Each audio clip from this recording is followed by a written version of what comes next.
The way we build automations has completely transformed. For years, it was reserved for developers writing complex code. Then drag and drop tools opened the door to a lot more people, but you still had to think like a technician, manually connecting every step.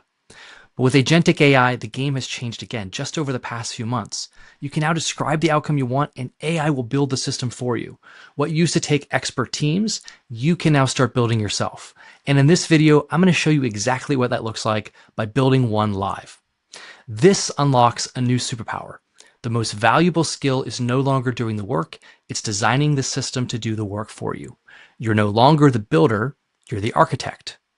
I'm Ted Kaouk. I've spent the last decade at the center of this shift as the Chief Data and AI Officer for large federal organizations and as the founding chair of the Federal Chief Data Officer Council, the largest network of chief data officers in the world. I'm now the founder of Generative Work, where we help people build thoughtfully with AI while continue to develop their own judgment, creativity, and expertise. So, what used to take teams and months of work, you can now start building yourself in hours. And today, we're going to design a system from scratch. I'm going to show you how to build a completely AI-powered engine, including the knowledge it uses, the personas it thinks through, and the templates that structure the output, so it works in your voice reliably. And as I said, we're going to do it live, so this will be interesting. I'm using an application we've built called Structured Notes to demonstrate. It's designed to take your own knowledge, your notes, your ideas, essentially your second brain, and turn it into systems that can generate output for you consistently and at scale. But the principles of generative work that we cover today apply across any tool, workflow, or domain. So let's get into it. Okay, we're inside the Structured Notes application. This is an application we use to allow you to leverage your data to build agentic workflows. You can think about this applying in any particular application, though, because the principles are universal. When we're talking about knowledge work in general, at a high level, every knowledge workflow really follows a similar pattern. You start with some kind of input, it moves through a series of transformations, and then it produces some output. And then you repeat the process and you improve. What changes is what happens inside that system. When you define that clearly, you can make it repeatable. And when we're working with AI, that's what we're really looking for. So let's take a simple writing example because this is something that's easier for people to understand. First, you have research. Then you want to structure and outline that particular document. You're going to start to draft it. And then you're going to go into edit mode where you're going to review and improve the quality until you get to the final product. This is manual. It's sequential typically, although you may be moving between these different phases. And it really depends entirely on the individual person to do each step. Sometimes you may have teams, obviously, that are working on various portions of these steps, but it is manual and it is sequential. Well, today we can design processes as a system, and we can build AI workflows to help us accomplish these kinds of manual knowledge workflow patterns in an entirely new way.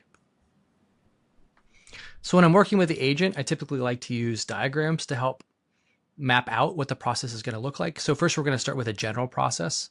We can see this example of knowledge work in terms of updating basically what we were just talking about to a process that leverages both human and AI agents to create a repeatable output. So in this case, what we're going to be looking at is the human to provide the vision, the intent. Sometimes there's pieces of the logic that the human is going to be involved in sort of in building and architecting that process. And then we're going to have the AI agent actually build the infrastructure for executing those processes. And so this is the building portion, and we'll see that happening today. Often what you'll have is different components within that infrastructure. So knowledge would be what the system knows. That could be your notes, your ideas, your references, and that really grounds the system in your perspective or your organization's perspective. And then you have something called personas, and those really represent a role, maybe a specific voice, tone, or a particular way of making decisions. And then templates define how the system outputs. They provide essentially the structure, so every result is clear and consistent.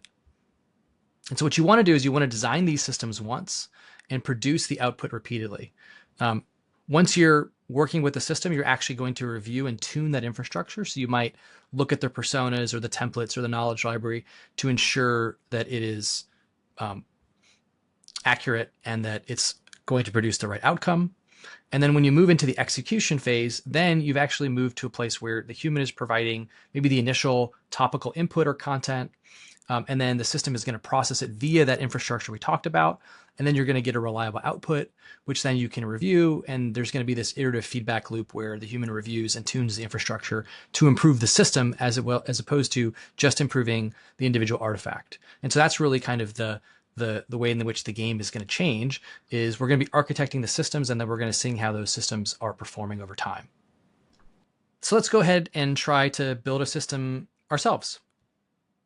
So let's just come up with an idea. We've had other videos where we've actually walked through fictitious companies and had them actually build workflows live in a similar way. We'll take an example here from Generative Work. For example, we could look at our Generative Work course where we teach people how to use AI thoughtfully and produce novel outcomes while also nurturing their own development. And so that course, for example, is today designed for adults. And so we've got notes and book chapters and blogs, and we've got presentations that we've built within this application. And essentially this can serve as the beginning point for a knowledge library around what we teach people to do in the course. And so what we could think about today is actually trying to build a workflow where we want to take this content and we want to recraft it for a younger audience. Now, that's not something necessarily planning, but just for the purposes of illustration, we could think about a workflow that would take content that is designed for adults and actually redesign it for, let's say, Instagram posts or YouTube videos or templates or guides or even course material that would be suitable for a younger audience. So with this system in mind, we could start to talk to the agent about building out the infrastructure, including the knowledge library, the personas, and the templates for this example we just mentioned. So let's try to talk through this with the AI. Okay, we want to actually build a workflow that is going to take an idea and content and leverage our Generative Work course, blog, book chapters. And we want is to create outputs that are suitable for a younger audience. So if we think about the book and the blog and the course material presentations as suitable for an adult audience, we want to actually recraft it with infographics and presentations and let's say a YouTube script for any particular idea that we might have. And so let's think about how we can leverage the knowledge library that we already have and create a collection that includes the existing materials that are most relevant. As I said, the book chapters, the blogs, presentations, and course material are probably the best bets.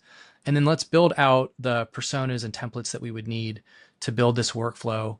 And then let's implement the workflow, but let's first build it here. Okay, let's see what the agent comes up with. Okay, what we can see is that the agent is able to come up with a plan based on our request. It's going to create the collection. It's going to add book chapters and presentations, the one I was just showing you. It found it, actually. Say, without me actually having to tell it what to add, it found, I think, pretty good materials. If I think it missed something, then I can update it, but it looks like it did a pretty good job here, certainly for demonstration purposes. And so it's going to add these pieces of information as well as the workflow to a knowledge library. So I'm going to go ahead and improve that plan, and it'll go ahead and execute that. Okay, it's created the knowledge library.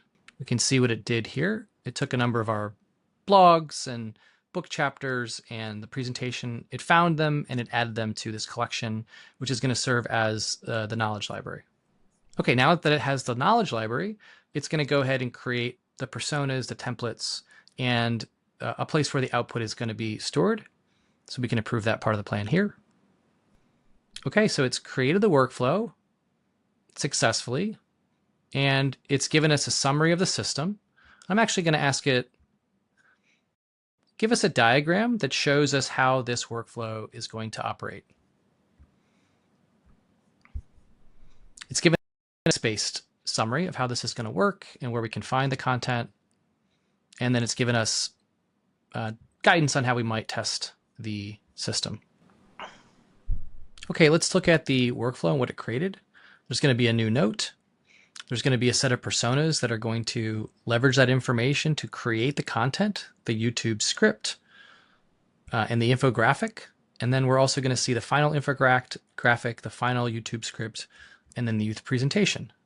And it's going to be leveraging the knowledge library in order to produce that. Okay, let's actually execute this workflow and see how it does.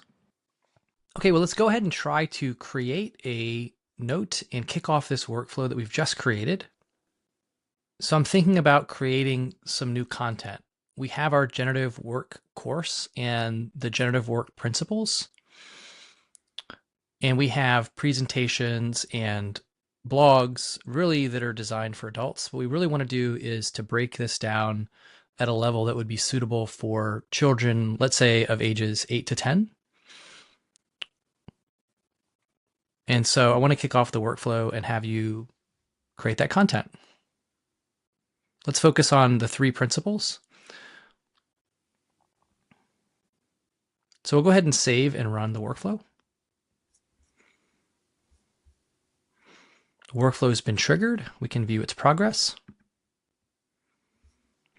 We can see it's executing the plan according to the workflow. It should create the infographic, the YouTube script, and a presentation.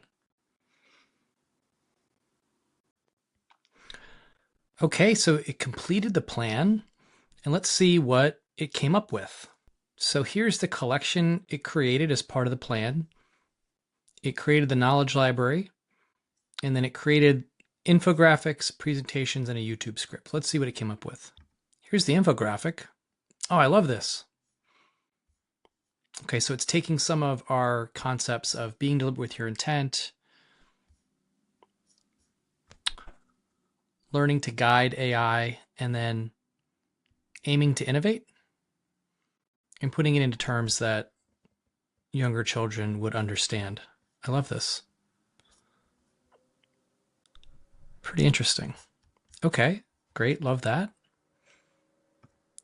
Let's take a look at the presentation. We can actually change we could keep the theme, I guess. Let's see. The world is changing. Are you ready? AI isn't just a tool, it's your new creative teammate. From player to game designer. Ah, that's really cool. Okay. Principle 1, be an idea detective. First mission is to know your goal. So this is the being deliberate with your intent. And then leveling up your brain. Principle 2, building with your crew. Okay, so this is moving from doer to director. And then sharing your creations. Really kind of pushing your limits. I really love this. This is great. Okay, nice job. Of course, I can make edits to this if I want. And it also has a YouTube script if we wanted to potentially create a video. And all of this is consistent, so we could probably use the infographic and the presentation as well. So now this is a repeatable workflow. Every time we have a note that we want to actually repurpose for a particular content for this youth channel that we're developing, we can record that note. It's automatically going to leverage our knowledge library that has the adult material, and it's going to recast that material for a different audience. So just one example of many examples that you could create using workflows if you think through what your existing process is and then talk to AI about what that new process is going to look like. What you've seen today really applies across knowledge work, whether that's client deliverables, research outputs, internal communications, or policy briefings, anywhere where you really have repeatable thinking. AI can execute the work, but you have to design the system first. So the shift here in terms of skills is really clear. It's moving from doing work to designing systems, from executing to architecting. And when you understand how to structure knowledge, how to define perspective, how to create repeatable formats and outputs, you can scale your thinking across everything you do. That's really the foundation of generative work. So if you want to check out structured notes, we're preparing for beta testing and you can sign up in the link below. If you want to hear more about the principles of generative work, check out this video.